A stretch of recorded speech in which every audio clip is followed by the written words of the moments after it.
it's Leela. I want to talk to you about my polyamory. So, polyamory is a lot of different things. It is a catch all phrase for anyone who believes that you can have more than one romantic relationship at once. Um, some people consider it an orientation like I do, other people consider it a choice that one makes about relationship structure. I think that's true. It's for different people make these choices for different reasons, and I think that for some people it's more part of you from birth, and for other people it's more a choice about structure. um, there are as many different kinds of polyamory as there are people who practice polyamory, but for me, I am what is called a relationship anarchist. I hate that it's called that. I hate it because I think it's unnecessarily inflammatory, and I think that it's like using the word anarchist in like the academic sense of the word anarchist, and not or maybe to be inflammatory. But the document that coined this term, that sets out the principles that I follow, like more than any other single document I found, is called the Relationship Anarchist Manifesto, which, great document, wonderful document. The name could not be more designed to inflame like those who don't understand what it is.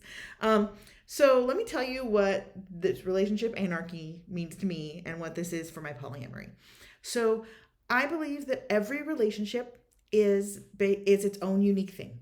Every relationship is its own unique thing, whether that's your relationship with your boss, a relationship with a coworker, a relationship with a friend, a relationship with your kid, a relationship with a spouse, or a relationship with a boyfriend.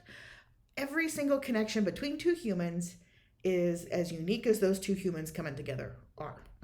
And I think it's good to think practically and overtly about what those relationships are. So, what do we have as part of this relationship? What is not part of this relationship? What is the context of that? Like, what works for these two people? And to really not judge a relationship based on that, but to accept it for what it is.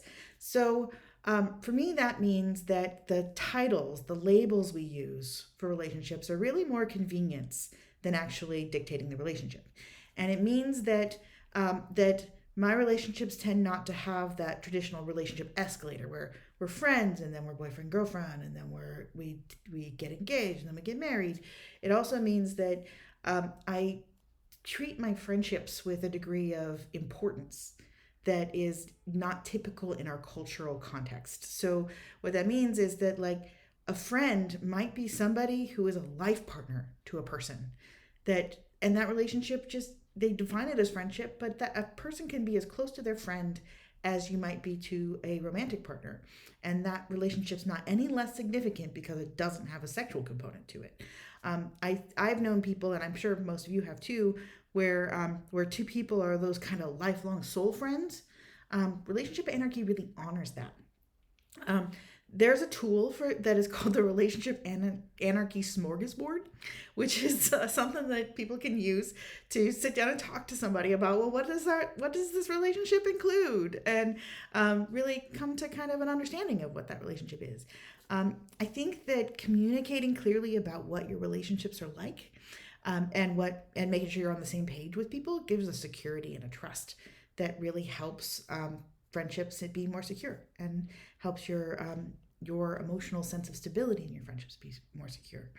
Um, so for me, my polyamory, I am married. I have a wife. Being a married parent is very much an important part of my life. And then I also have a boyfriend who is wonderful. He makes me very happy. I am very lucky to have fallen in love twice in my life. Um, and then I have friends who I date. I go out on dates with new people, and I'm open to whatever comes.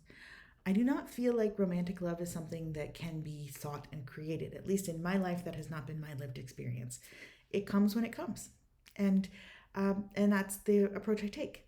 I also don't give anyone any power over my sexual freedom. And we'll talk more about that in a future episode. But I just want to mention that here because that's a very important part of my polyamory.